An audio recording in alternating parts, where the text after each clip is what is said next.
Okay, this is September 16th, 2012. We are not celebrating the independence of white people of Mexico. Although somebody here, we're at an event here with at the Chumash Museum with Grey Wolf, and a lot of interesting things going on. And somebody did wish me a happy independence. I was quite. I let them go. I did not attack. And it's an interesting, beautiful location here. Like what's going on with the beginnings of a museum here, because we want something even bigger than this, you know. But I think it's worth it to come out here to Thousand Oaks and take a look at the museum. And I love the grounds around here. I forget how beautiful this area is. This is where the Chumash lived. They actually lived here. Yeah. For thousands of years. Here and on the islands and what's called the Santa Barbara area. Sixtoon is now Santa Barbara. But this is all Chumash land from Pismo Beach, Morro Bay, all that is Chumash. All the way to a place over here called Humaliwu. Humaliwu today is known as Malibu. Well, we had an interesting experience with the new technology of having a show on the internet, and that's kind of like formally where we met, and we had a nice discussion on a whole bunch of different issues about our people, about the confusions, and we started talking about, well, we may only agree 90%, and we found out maybe it was 92 and maybe 93, and part of the thing is to have some dialogues, at least, you know, with the people who are willing to study and who are willing to get better understanding of the situation in which our people are in. Right. And a lot of our people, even the people who are full blood and are speaking the language and are on their original lands, those have been some of the people I've met that are more confused than somebody living in the city sometimes. Like I keep on saying, the biggest reservation of full-bloods that you can find in the United States is actually East LA. If you go to East LA, you will find more full-bloods, and go to South Central, you will find more full-bloods there than you will anywhere else in the United States, more than any reservation. And if you take into account how many Mayans are living in just the MacArthur Park area and other areas around there. So a lot of this is kind of like to reopen up our eyes, and that's kind of the overall thing that I guess we talked about. What are some of the things you would like to talk about today? All the misunderstandings about Native culture. For example, you know, we have 566 tribes left out of approximately 1,000 only in the central part of the Turtle Island. Turtle Island is all of North America, and we always separate the three parts. From the top part is Canada, the middle is the United States, and the bottom is Mexico. We always seem to include the two top parts, we never include the bottom part. Those are all the same people throughout Turtle Island. Today, in the middle of Turtle Island, we have 566 tribes.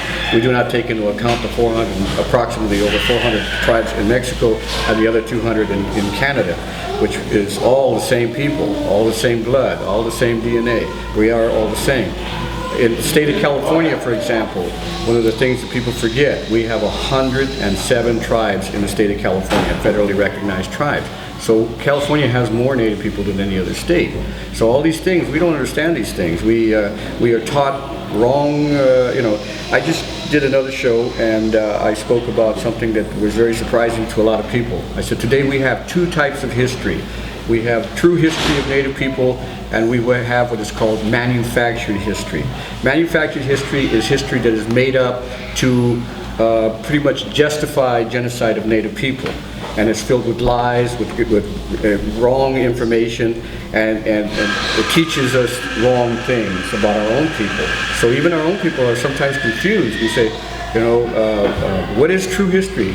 And this is what I try to emphasize, real history. You know, so when all these other things are happening, and I'm looking at them and I'm saying, that's not true history. You know, for example, manufactured history. Columbus is a hero. Columbus has never been a hero. He's a murderer. He's a slave trader. He's a thief. and we have to teach these things. We're taught that the California missions was such a great thing for the Native people. That's a lie. These were concentration camps for our people where they died of disease, where they were brutalized, where they lost their languages. When we teach history, this is what I'd like to teach, the truth. And if the truth offends, well, it's too bad. Sometimes the truth can be offensive, but it is still the truth. One of the things that I grew up as a child, I grew up with this saying, and it still stands today. A lie is a lie no matter how many people believe it. The truth is the truth no matter if nobody believes it. And this is what we have to remember. The truth is always going to be the truth, a lie is always going to be a lie. And it's up to us to figure out what's the truth and what's a lie. So that's where we're at right now. And our people are having a hard time with this. Well, I guess one of the problems with that is you don't come out of the womb with the truth. It's something that you have to learn. And part of the problem is we for the last 500 years, we have not been known as a people of knowledge, as great thinkers, as a people who are creative and genius of accomplishments. That's not what they look at our people as. And sadly, our own people don't look at themselves that way. And part of it comes with the whole idea, knowledge doesn't just, you don't pull it out of the air or pull it out anywhere else. And that's part of the problem. Too many people don't want to even look at books. I've heard this say, well, I don't need to read books. It's in my blood. No. But even everything that they're saying, they heard it from somebody. If they didn't learn it from a book, they learned it from somebody who read a book, or worse, they heard it from somebody who made it up out of their own fiction of their own mind. Or on the other end, what they saw on TV. And that's why we hear a lot of people repeating a lot of the stuff, the so-called Indian sayings, and then when you examine them, like the one that we hear a lot is, today is a good day to die. Well, it's never a good day to die. No, and that's not part of Native culture. That's something that's Hollywood culture. Well, what's happened is that what you have New Age thinking. You have real Native tradition, and people will come to me and they'll tell me something about if I do something. I was on a movie set one time and they wanted to do a pipe ceremony, and I asked the director. I said, well, first of all, I really don't feel comfortable doing a ceremony of that type for television. And second of all, I said, which ceremony do you want me to do? They said, well, the average ceremony where you pray with the pipe and all that. I said, let me explain something to you. I said, very few tribes have a pipe. What you're trying to do is you're trying to make the stereotypes, again, we're going to go do the same old stereotypes of how every tribe smokes the pipe. That's not true.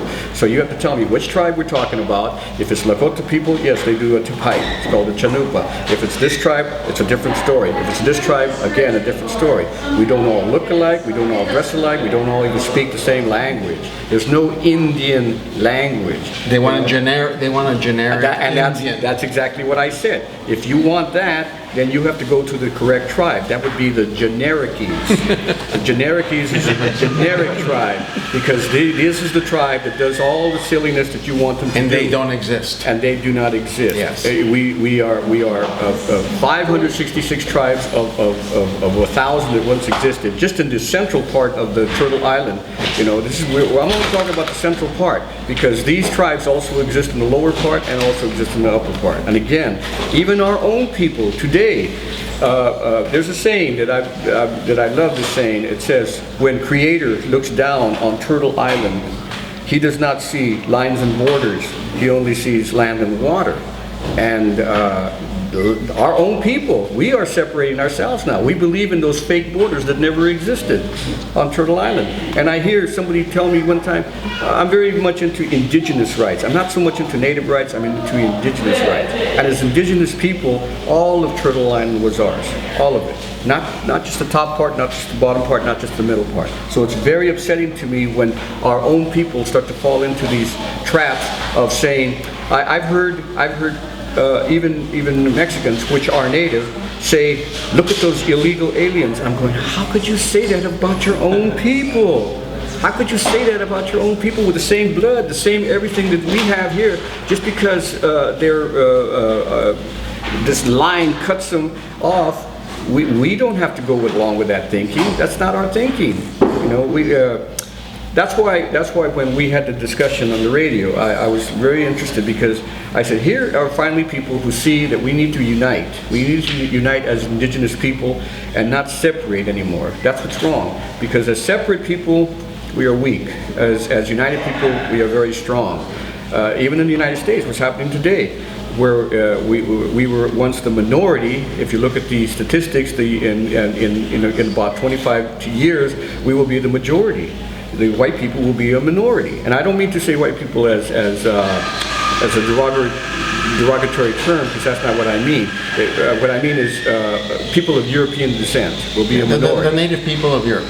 Sure, not of here. Yeah, the native people of because Europe. People always ask me, he said, what do you call the people from Europe?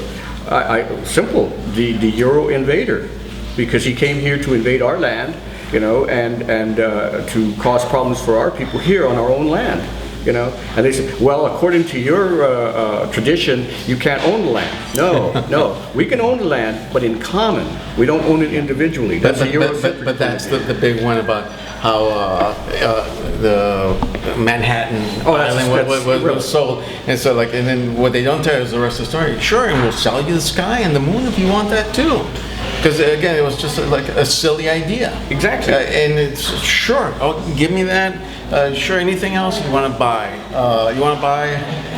Well, when there was a famous chief. His name was Sia. We know him as Seattle, but his name was Sia. And he said when they came to him, they said, "Do you want to sell your land? We want to buy your land." He said, "What are you talking about?" He said, "How far up? How far down?" He said, "I don't understand this." He says, in general terms, he was saying, "The earth is our mother. You do not sell your mother." This is the heritage that we have as Native people.